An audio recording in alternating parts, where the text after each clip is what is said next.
Imagine you're a farmer in the United States growing wheat, rice, and dairy products, hoping to sell them in countries around the globe. But when you try to send your goods to India, you find out that there's 100% tax on them.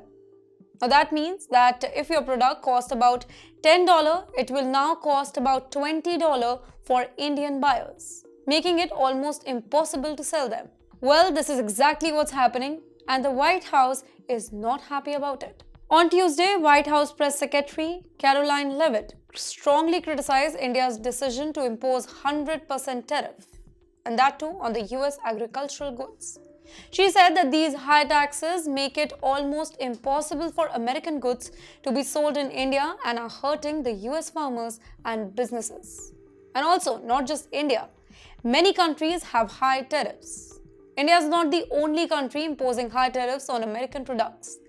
According to Leavitt, the US faces 50% tariff from the European Union on American dairy products, 700% tariff from Japan on American rice, and 300% tariff from Canada on the US butter and cheese. She claimed that these high tariffs have been going on for a very long time, making it almost difficult for the US businesses to compete in the global market.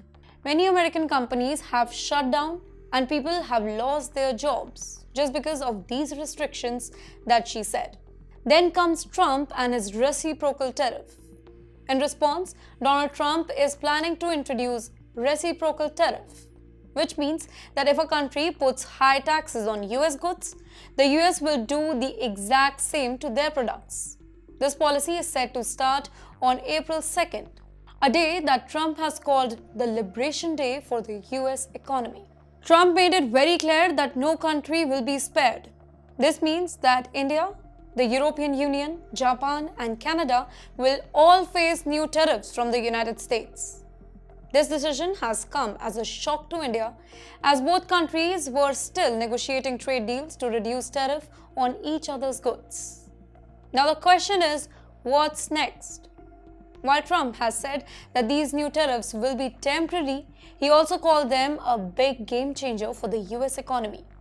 Well, the exact details of which country and products will be affected remains unknown. But one thing is clear, a global trade battle is about to begin. For now, businesses in both India and the US are worried about how these new tariffs will affect price, trade, and jobs.